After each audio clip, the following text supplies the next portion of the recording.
Hi there, it's Callum Newman here. I'm the editor of Australian Small Cap Investigator, actually, and Catherine asked me to sit down with her today to do a different sort of weekly update for you. And we're going to talk about a few things that are important in the context of the cycle.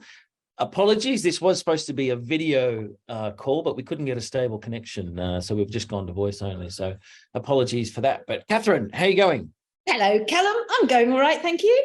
It's good to connect with you. And yes, I thought I would do, rather than write something, I thought I'd do something that people could perhaps listen to while they're driving, walking around, just an update about things that we're seeing happening in the market and a few things that have happened to me this week. And of course, the monthly edition is out next week, so I might mention a little bit about that. But why don't we start off with the news that CBA and Westpac are cutting the serviceability buffer for refinancing and existing qualified borrowers. And of course, this is relevant because we have a lot of things that are holding the cycle in place of where we would expect it to be right now. So in other words, prices are starting to go up.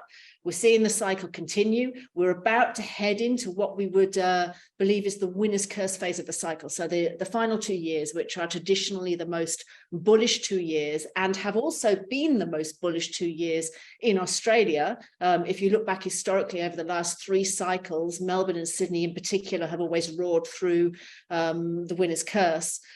So we are about to enter that. But of course, we've got supply demand is holding the market up. We've got very, very low supply, back to kind of 1990s levels. So there's not a lot of stock on the market. I can't find any stock for the clients that I've got currently. And when I do find it, I'm getting outbid quite a bit. So the market is pushing upwards. And then, you know, we've got huge immigration coming in, but we really need like a match to that fire. And that's in the finance area. So what have you read that news regarding CBA and Westpac?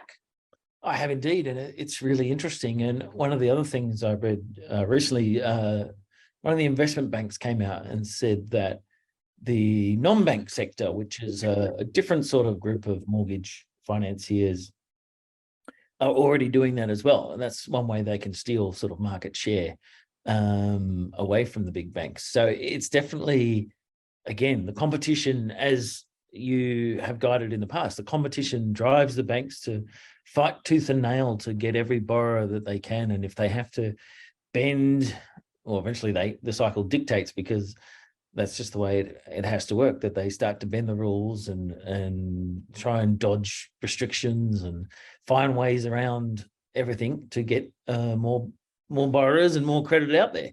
So it's a classic sign of the cycle going on, as I'm sure you'd agree. Yeah, absolutely. I mean, I can only say that it's a very interesting point in the cycle because a lot of this is being driven by supply and demand. And, you know, we know we have a very tight rental market. We know against that, the Albo has decided, regardless of his spruik about how he's going to ease housing affordability with his 2 billion social housing fund, which won't even come close to housing immigrants that are coming into the country. He's still got that door open and kind of pushing that button. And then, you know, on top of that, we've got nothing being constructed. And I've come across numerous sites lately where you know, they're joint ventures that have failed. In fact, I've come across 2 significant ones over the last week where people are searching for joint venture partners because they can't fund their development projects. And that means that they need to to complete the development, they've got to kind of speculate that the prices are going to be higher at the end of that development than they are right now. So we're still in a situation where it is cheaper to buy established buildings than it is to construct new dwellings. And until that changes, we're going to be in this problem, you know, with the supply demand. And it's, you know, very specific to what's going on in this cycle. It's not that we haven't seen it before, but yeah, I mean, all the elements are kind of setting up for what we would expect to be a real fiery 2 years. And if I look at Melbourne's cycle, I mean, Melbourne's cycle, I choose Melbourne because it rhymes with the 18-year cycle quite consistently. So if you look historically, Melbourne performs well in the first half of the cycle and also the second half of the cycle. So, you know, it's the most consistent performer to that 18-year pattern. And it kind of has these sort of, if you look at it, how the periods of price growth work, you sort of get these kind of 3 to 5 year periods of strong price growth before you get kind of like a 1.5 year pullback. It's quite a pattern in Melbourne. The only time that was probably broken was in the early 1990s downturn, which was quite significant. So we collapsed from sort of 1990 to 1995 before prices started to rise again. But outside of those significant downfalls, that's kind of the pattern that you would get. So I don't expect this market to be a dead cat bounce, if you like, the improvements. We'll see how it goes. I'm not a crystal ball gazer, but just from the patterns and the cycle and what we can see, and like you say, the lending conditions changing, I think people can be secure of that. Because the other thing that's happened is that the yield curve in Australia has just inverted, and in the US it's been inverted for, over a year now, I think. Do you want to chime in and just talk about that a little bit? Well, I wanted to add just to your earlier point that one of the recommendations I made for readers of Cycle Change Forecast was a builder called Cedar Woods Properties. And that was chugging along okay. And they came out early this week and said that they would make a little less money this year than they originally guided. So down from 37 million profit to 30. And some of it was to do with timing of settlements, and there's a sort of trend that the builders are sort of saying the demand is sort of there, but the rising interest rates and the affordability restrictions are holding, and the uncertainty is also holding things back. But the most notable thing about that release was that the share didn't really sell off. So normally when you get a company downgrades its earnings, the market will dump the stock. Usually can be quite harshly too sometimes. So that suggests to me that the slowdown that we saw in property is well and truly priced in, and the market is now seeing this strength, unexpected strength, relative to last year through, and it's looking ahead now to, as you say, 2024 and 2025, and sort of prepared to hold these kind of stocks. Another one was AV Jennings that came out today, again, relatively steady against what is a tough day on the market today. So I think the share market is in agreement with you that there is a lot of demand out there for property, and things are on a legitimate upswing. So as we know with the cycle, you can read it through the property market, but you can also get insights from the share market as well. The yield curve is something, I mean, I wrote about it in last week's weekly update. So if anyone's listening and they haven't read that, do scoot back and have a read of that, because obviously as we come to the peak in the cycle, there's certain indicators that we look to show that a recession is coming, a recessionary environment is coming. And because the US leads the cycle, what's going on in the US is perhaps more significant than the yield curve inversion in Australia. I mean, the last time the yield curve inverted in Australia, I think it was back in 2006, stayed inverted until 2008. So it did, correctly kind of forecast that. But in the US, well, we have seen the US go into recessions prior to that forecast peak in the cycle. I mean, in the 1970s, the US went into recession before the end of the cycle, which was the 73-74 oil shock, OPEC crisis. So, yeah, I mean, what's your thoughts on what we're seeing in the US at the moment? Well, interestingly enough, I've been exploring the work of a guy called Michael Howe lately, who tracks what he calls the global liquidity cycle. And the yield curve, as you mentioned earlier, has been inverted in the US for a long time. However, there's a couple of points about that. One is an observation. It's actually, I forget the guy's name, but the guy who originally wrote the paper on the sort of predictive power of the yield curve came out and said, well, look, everybody's been pointing to the inversion for so long now that it kind of has to be priced into the markets. And he said that, a few months ago, which kind of suggested that perhaps this time around its predictive value wasn't as good. And I give that credence because Michael Howe, when he talks about the liquidity cycle, also notes that treasuries, so the yield curve is based off the interest rate curve in the US, the government debt market, are in very high demand because of their collateral value, just the way the financial system works. So because it's such a deeply inverted curve, he attributes it to a liquidity factor, is what he calls term premium structure. It gets a bit complicated, but in terms of whether or not you should be worried about asset markets, I think this time around, the yield curve, it's been noted, and I think the market is now looking beyond it as such. So you don't have to be obsessed, as it were, with the idea that the US is going to go into this deep, deep recession. Over in the US property market, home builders are in 52-week new highs. So that tells us that, like here in Australia, there's not enough supply, and the builders are going out to monetize that. So we should see the US property cycle move up in the same way as Australia.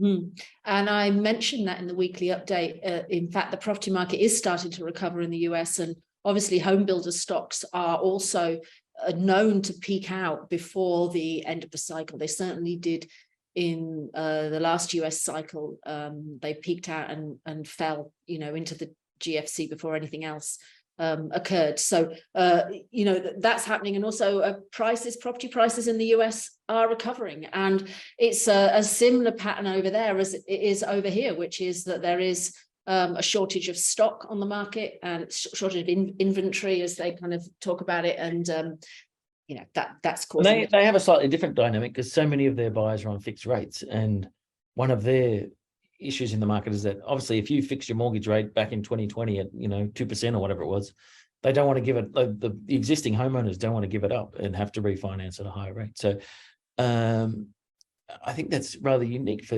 relative to other cycles, as far as I can remember. But again, we just see examples of things pushing the cycle along. And in the UK, of course, it's the reverse. The UK, a lot of people are on variable, and I think there's something like 4.4 million borrowers that are going to roll over onto quite much higher rates than they've been on. They have fixed terms for about 2 years, I think, up to 5 years in the UK. Yeah, like Australia here with the so-called mortgage cliff. But in both countries, the rates are going up, but incomes have gone up as well. So it may not, my assumption is it's not going to be as catastrophic as some people would lead you to believe. Yeah, I mean, in terms of what I'm seeing out there regarding sellers, because I deal with quite a lot of sellers as well as buyers, and there has been more inquiry, over the last 2-3 weeks from people that are questioning whether they should sell. And the question is, it's not because they have to sell or they're going to be forced to sell. They can hold.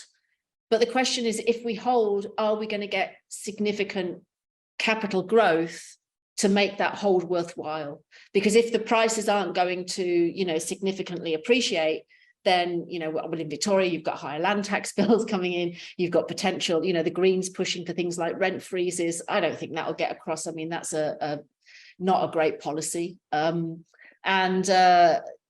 mean, there's obviously the rising cost of rates as well. And then the other factor is, in regard to stock, is that there's quite a lot of buyers that could not get the price that they wanted to earlier this year, that I do know are waiting for the spring market to relaunch their campaigns to see if prices have recovered enough for them to get what they want. So I would expect to see a little bit more stock come on in spring. We'll just have to see how it goes. I mean, it's very hard to forecast, but right now, that a bit more stock isn't going to change the dynamics significantly of what we're seeing. Interestingly, in the Australian Financial Review, I think it was today, one of the guys sort of said, look, going back to the first point of discussion, which was the serviceability buffer that the banks are sort of toying with a little bit, he seemed to take that as a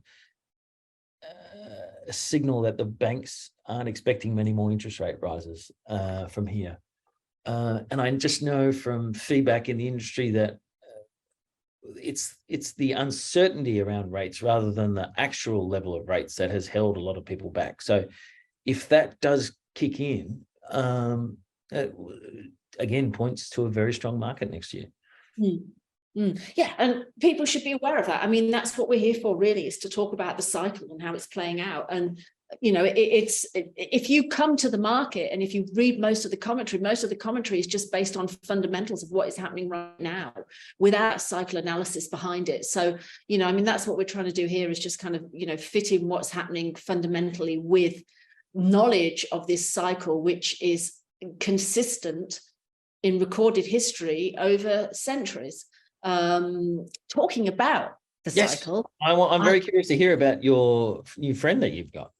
Yeah, well, I had an email fly into my inbox last week from Roy Wenzlick's youngest employee, a man called Lou Wolfe. And he had read, I did a shortened version of a Roy Wenzlick article for Land Cycle Investor and put it out there. And if anyone remembers that article, it was really Roy Wenzlick. He wrote The Coming Boom in Real Estate and What to Do About It. It was a pamphlet that got onto the New York Times bestsellers list, but he wrote it in 1936 in the middle of the Great Depression, and was the only one that was forecasting that there would be a boom in real estate values through the 1940s into the 1950s. And he was forecasting that not just based on his own very accomplished knowledge of the real estate market, because he did come from a real estate background and he was a valuer. But because he had recognized that there was an on average 18-year pattern of boom bust in real estate values, which he had traced back to the 1800s in the US. So it's very interesting. When I wrote that update, the thing about Roy Wenzlick, which is so compelling, is that he was an advisor to many investment banks, many big investors and people within the industry, about because he was so good at forecasting where property prices would go. He wrote another book called Real Estate and Inflation, which I've gotten and have read it, and it could have been written today about what's happening in the markets today. But the interesting thing about him is that, unlike Homer Hoyt, which is he's kind of credited for discovering the 18-year cycle, although I suspect it was probably Wenzlick. They were both doing the study at the same time. And whilst Homer Hoyt's study was very, it was about Chicago's land values, so it was isolated to a singular region in the US. Wenzlick, of course, wrote about the whole of the US, and he produced the first annual publication of market forecasts called The Real Estate Analyst. And in that publication, at the top of that publication, he would put this chart of the 18-year cycle. And of course, unlike Homer Hoyt, who has a Wikipedia page and you can get his book online free and you can find lots written about him, he was responsible for the redlining in the US, which was segregating neighborhoods into black and white and that. So he was a very controversial figure. But there's nothing about Wenzlick. You can't get his books. He's got no Wikipedia page. He's completely silent. So uncovering that research to write that article was a little, took a little bit of time and was very interested. So I was so delighted when Lou reached out to me. We had a long conversation, and just a few tidbits which I think readers will find interesting was that he said he was Roy Wenzlick's youngest employee. He said they called him the boss. And he wrote a few of the real estate analysts himself. He had probably the interesting thing about Wenzlick was that he wasn't a property investor himself. He only owned his own home, which was quite interesting because obviously he did write for investors and did, successfully assist people to become very wealthy. The other thing that was interesting is that he said eventually the 18-year cycle was taken off the annual publications. So they had the chart at the top. And the reason that he took it off was because he felt that the government was tinkering too much with housing policy and that it wasn't as relevant as it was when he first started to write the publication. So I think, I might be wrong, but I think the publication started in 1928. It went on until Wenzlick's retirement in the 1970s. And I'm not quite sure when that came off, but to my great delight and excitement, he's got a lot of Wenzlick's writings, which he is sending me because he doesn't want them. So I was really excited about that. But so I will write a little bit more about this for CTNF people. But he said to me, I guess the US government doesn't tinker as much as Australia. And I said, well, that's true. I mean, there's this 18-year pattern, but really, if you were just to try and chart it now from property values without taking into account the stock market and the significant recessions and, sort of using that analysis alongside it. And of course, the nodal cycle, which I'll talk about in a second. But if you just kind of like look at the property market, it's very choppy. I mean, we had a boom from 2012 into 2017, a crash into 2018, a boom into 2022, a crash through 2022 to, the beginning of where we are now, which is the market starting to recover. It's quite difficult to kind of see that pattern. So yeah, very interesting, Callum. Yeah, and amazing that he's still alive. And I wonder how he came across the article. Was he Googling himself? I don't know how he came across it. He just wrote to me and said he was delighted because he was bowled over to come across it, he said, because no one ever mentions Wenzlick in the US.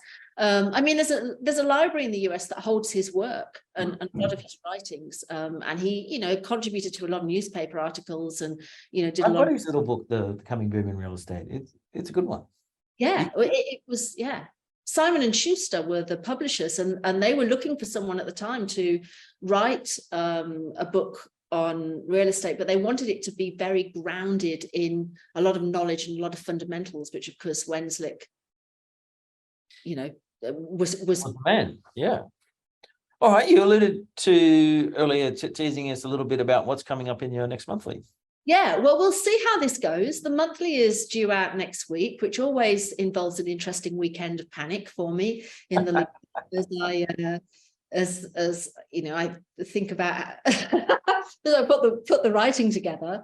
But I have been working, and we'll see how it goes. There's no promises yet because I've got to do the interview. But I've been working on. I don't know whether anyone who's listening is a member of the Foundation for the Study of Cycles. And may have seen the most recent interviews that they've done with Ray Tomes, who is a New Zealander who has studied weather patterns and harmonic cycles. And in the trend of Edward Dewey, who was a cycles analyst and very prominent one, he really has made these two, excellent kind of done some excellent analysis basically on what drives cycles and how they fit into the harmonic patterns and the science behind them. And at the same time as coming across this interview, I've been in correspondence with somebody who I haven't mentioned in the monthly editions before, Ken Ring, who I met back in 2015 when I attended a seminar that he was giving, and we've stayed in contact and become good friends since. And he is a long-range weather forecaster, and he analyzes cycles based on weather patterns. He successfully forecast in advance the New Zealand earthquakes. He got quite a bit of kickback for doing that because his forecasts are based on the planets and planetary alignments, which of course we know, anyone listening to this will understand that basically cycle theory has a lot of that within it. Sunspot cycles, the nodal cycle, how the planets move and align was how W.D. Gann was so successful as a market trader. So Ken's gonna jump on for an interview with me, and I'll write an edition alongside it. He sent me his new book, which is called, I've just got it here, New Meteorological Techniques, which kind of goes into all the cycles. And he's a really entertaining character. So I'm hoping that will bring some values, some insight, some interest from subscribers, and we'll see how it goes. Sounds very interesting. I look forward to reading it. All right. Well, we wanted to make this short and punchy, so we'll leave it there. But from your perspective on the ground, still cycles dead on track. Yes, my perspective on the ground, I'm still a spruiker, Callum, and think markets will continue to recover from here. And yeah, I mean, I've written plenty about whether you should get in and out and what you should buy if you do get in on the property side. And, obviously we're keeping an eye on what the stock market's doing and opportunities there as well. So yeah. Absolutely. And again, as I say, my read of the relevant stocks is they're showing a resilience now that we didn't see last year when things were a little bit more hairy and the property market was going down. So absolutely, from my perspective, things are looking very interesting indeed. All right, this has been fun, and hopefully we can do it again. Fantastic. Thanks, Callum. We'll speak soon.